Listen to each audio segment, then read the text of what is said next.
Look, I get it. You're looking for a mid-size SUV. But you've seen all the major players, your Toyota RAV4s, your Hyundai Tucsons, your Mazda CX-5s, and well, that's the problem, isn't it? You just want something different. Maybe you're a little bit curious about exploring off-road, and that's brought you here, to the Jeep Cherokee. So what's this American midsizer all about? To find out, we've grabbed the top-spec bells and whistles Trailhawk to see exactly what the Cherokee offers in 2020. Before we have a look though, remember you can check out the full written review over on carsguide.com.au, and remember to hit those like and subscribe buttons to keep up to date with all of our latest videos. First things first, this top-spec midsizer comes in at a surprisingly compelling price given what you get in the box. You'll notice things like LED headlights, leather seats, keyless entry and push start, an 8-inch multimedia touchscreen, built-in sat-nav, auto everything, and sensibly sized 17-inch wheels. Jeep's most recent update to the Cherokee range updated the safety suite to include auto emergency braking, lane departure warning, rear cross traffic alert, and blind spot monitoring. Our Trailhawk also came with the premium pack, adding heated and cooled front seats, memory and power adjustment for the front 2 seats as well, and distance control for the active cruise. If you haven't been behind the wheel of a Jeep in a few years, you'll be glad to know that the interior has taken leaps and bounds in terms of its style and quality.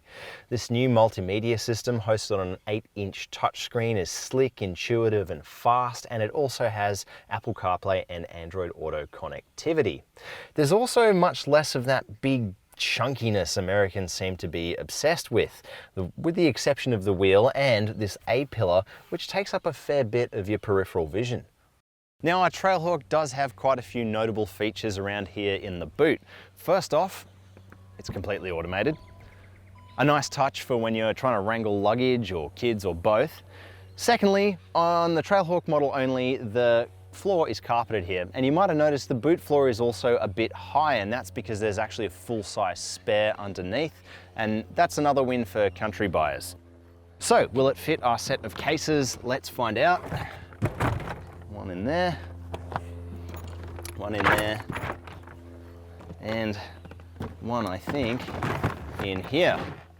You might have noticed the space is a little cramped there thanks to the sub from the premium audio system, also on this grade. And you might have noticed around as well, there we are, that the Trailhawk has these powder-coated red hooks, and those are all to help you when you're off-road if you need to get pulled out. The pricing is an awkward topic for Jeep itself, as this top-spec Cherokee makes high-end versions of the smaller Compass and now discontinued Renegade questionable value. This is also one of the few front-biased, all-wheel drive, non-ladder chassis-based SUVs to have a low-range transfer case, locking rear differential, and off-road modes for most driving scenarios. Surely then, there's a catch or two. It starts with the engine. It's a V6, but not in the good turbo diesel way. No, this makes use of Chrysler's Pentastar V6 engine. That's a 3.2 litre unit, and it's powerful, and it sounds good, and it's responsive, but it just, you hear that? It's the sound of fuel usage. And it truly is the sound of fuel usage. Over my week of testing, I've produced a figure that is less than impressive. It's 12 litres to 100, give or take a litre or two, depending on whether we're driving up hills or not. And that's more than the already high claimed figure. So that's one of the major downsides. Part of that is also down to the Cherokee's weight. Coming in at just under 2 tons, it's a hefty unit. Worse still, this is the only engine for the Trailhawk. You can't even have this spec or any of the low-range capable hardware with a diesel engine. But there are benefits. Sure, the fuel usage is high, but the ride is comfortable and it's really quiet in here. We were driving over some gravel roads before on the gravel part of this test, and even there, with fully inflated tires, it was surprisingly quiet in the cabin. There's very little road noise making its way through, very little suspension shudder making its way through. All in all, a pretty impressive ride. While testing every single one of those off-road features was a little outside of our normal weekly test regime, we did take it down a gravel track just to get an idea of how it rode and handled if you do take it on some more sketchy surfaces. It performed admirably, and if you want to see a little more on those off-road features, maybe you should keep an eye out on CarsGuide in the future. Still, thanks to those sensibly sized 17-inch wheels, nice suspension travel and US-style plush suspension tune, it proved to be quiet and composed even on some of the harsher surfaces we tested it on. It's not a sporty machine at all though. When you throw it into the corners, there is quite a lot of tilt and roll, and that's down to a lot of factors. It's mainly its off-road ready suspension, but I would argue that's actually not that bad a thing. Sure, it's not as sporty as, say, a Mazda CX-5, but I would argue it doesn't have to be at all. I think for a family SUV like this, you're better off with a nice, soft, compliant suspension tune that's going to keep all your passengers happy. Other things that are good, the steering is really direct. As I said, it's quiet. The stereo is actually really good too. So no complaints there. No general characteristics that are really going to upset you.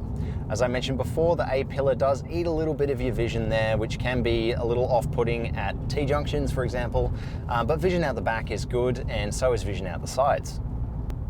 Overall, it is refreshing to drive an SUV that isn't going out of its way to try to be sporty. Rivals, for this kind of ability, for something even remotely similar to this, you're looking at the Land Rover Discovery Sport. And while that's a personal favorite of mine, it is almost 20 grand more just to get into a base model, and you're probably going to want to tick some option boxes to get it even remotely as well specified as this car. Then there's the ever-curious topic of ownership. It's difficult for us to comment on what it will be like to own a Cherokee long-term, given that we haven't had it in our garage for all of 5 years. But what we can say is that Jeep has improved its warranty and service plan with what it calls the there and back guarantee. While it's a welcome improvement, we found the service pricing schedule to be at least twice as expensive as Toyota's RAV4 over the same period, and that's at very least worth factoring into your price equation. The Cherokee Trailhawk is an interesting and different option in a sea of very similar mid-size SUV rivals. It comes in at a compelling price, it has some genuine off-road ability, and while it balances those pluses out with some negatives, overall it does its part to earn that Jeep badge.